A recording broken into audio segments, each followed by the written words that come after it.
Thursday night. I've got Emilia, Bona, I've got Dan Austin, and I've got Damian Kavanagh. And Damian, the order football matches come in, or results of football matches come in, matters, and performances matters.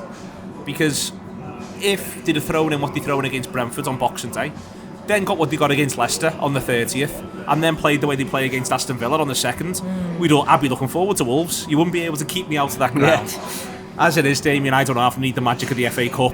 Please, like the magic of the... I don't know quite how it happens, but I could do with the magic of the FA Cup for this one. Yeah, we could, couldn't we? It was so deflating, that performance and result, wasn't it, at Brentford?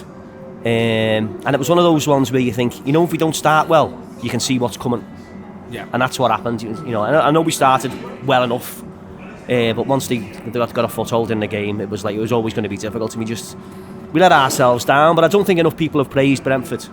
I don't think that happens. Our WhatsApp group had no praise for Brentford at all, apart from two fellas saying, well, they are good at this sort of thing. Yeah. Did you play to their strengths? And I know, for example, the first goal, there's such an element of luck about it, but if they're playing for that, it comes much more by design than it does by luck, doesn't it? Because they do play for it and it's coming.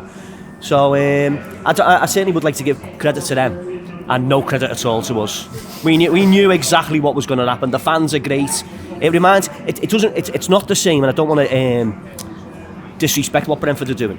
It reminds me from a million years ago when Kenny had played 4 centre halves in a game like that, just for the corners, and know that as long as the 4 centre halves keep everything out, then the rest of the team will get the goal.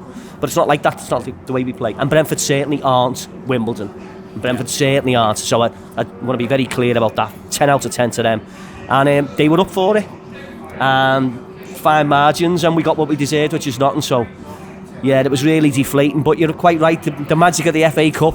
Let's get some young players out there, because after the Villa game and after the Leicester game, you're looking at the league table after it, aren't you? And you go, this is good, isn't it? And you go, I haven't looked at the league table since that Brentford game, and it could be all kinds going on. Our rivals. I want to be clear, I know where Everton are. All right, okay, yeah. I'm sure, yeah. But yeah, it's just one of those things. I think, unfortunately, our season's going to throw a few more of them in. Yeah. Until we get enough of the lads back. And no one likes the excuses, so we'll just keep out of it. It's a squad game. But until we get all our lads back, we're going to throw another 1 or 2 of them in. They find themselves, Dan, I think, sort of casting about a little bit for... not for magic at times, or not even for a miracle, but I think just sort of within games for a spark. And that's what's been quite difficult, I think, to watch, is that I think we've been almost waiting for that spark. I felt it against Villa. It was great to be there. I was made up. I was there on Boxing Day against Villa, and I really enjoyed it. And I felt like I'm seeing the spark. I'm seeing the things sort of come. And there's been a couple that now just look like false dawns, and I hate that because you get to the point that you don't feel like you can trust a football team.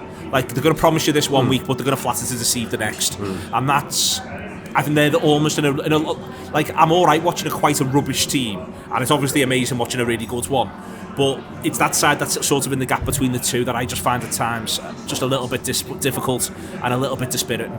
Since I went to Fulham the opening weekend, I feel like I've been watching a team that's looking for a way of playing and hasn't really got a consistent sort of coherent one. I think if you compare what they're doing now to what they were doing a year ago or 3 or 4 years ago or whatever, a lot of what the back five is supposed to be doing is fairly similar. And then I'm not really sure what's meant to be happening in front of that, and I think a lot of the times I'm looking at them and thinking I don't really think they know either. And that means then that you can have passages of play in games, like maybe the other night just after half time, where for 10 or 15 minutes they look like they've gone, we should do this. This seems like it's working.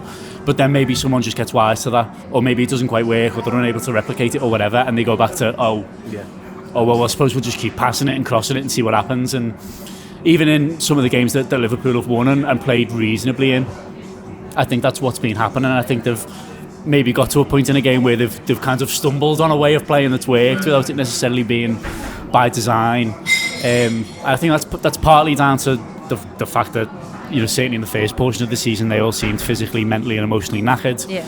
They've also bought very different kinds of player. There are very different kinds of player playing in the team. Elliott's playing in midfield is a very different kind of midfielder than what they've been doing for 5 or 6 years. Nunez is a very different kind of forward than what they've been using for 5 or 6 years. YouTube Press the button, become a member of the Anfield Wrap from the heart of the city of Liverpool. The best way to enjoy all your Liverpool-based videos, everything you need, every single day. It is the Anfield Wrap.